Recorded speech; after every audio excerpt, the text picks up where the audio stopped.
siyaasi Cabdiraxmaan Siciid Ogle oo shir jiraayad ku qabtay hotelka Isha Caynaba ayaa maanta waxa uu si rasmi ah u shaaciyay inuu yahay musharax u taagan jagada baarlamaanka Soomaaliland kana sharaxan gobolka Saraar. Dhanka kale siyaasigu waxa uu soo dhaweeyay shirkii Tawfiiq 2 ee mid ka mid ah beelaha dega gobolka Saraar ugu soo gabagabobay magaalada Caynaba ee xarunta gobolka Saraar. Waana kan siyaasigu arrimahaas iyo arrimo kale ka hadlaya.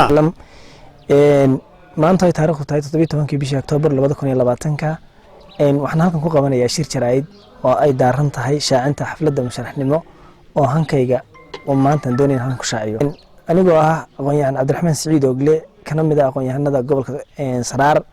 waxaan maanta oo ay taariikhdu 17 bishii Oktoobar halkan ka shaacinayaa inaan u taaganahay xildhibaanada golaha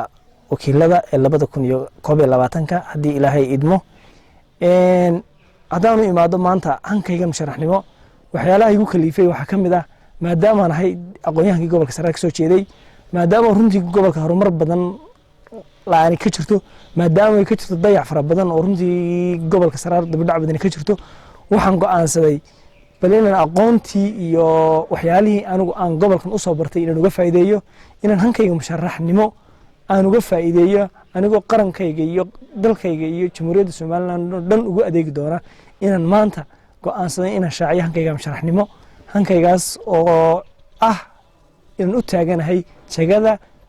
baarlamaanka jamhuuriyadda Soomaaliland 2021 kana sharaxan gobolka Saraar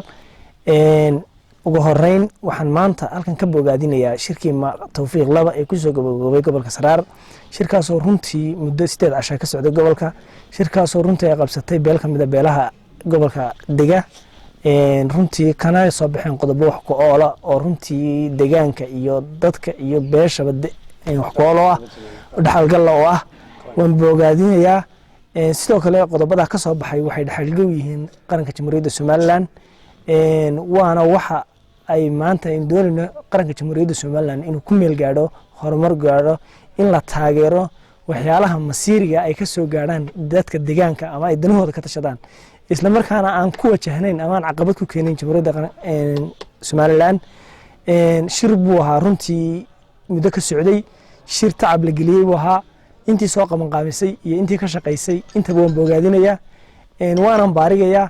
xukuumadda jamhuuriyadda Soomaaliland waxaan ugu baaqayaa shirka inay runtii u dhagnugulaato qodobada ka soo baxayna inay runtii sidooda wixii ka khuseeya ee fuliso وعلي آدم درد علي تاني ورك تلفزيون كون كيبل مقالة Caynaba.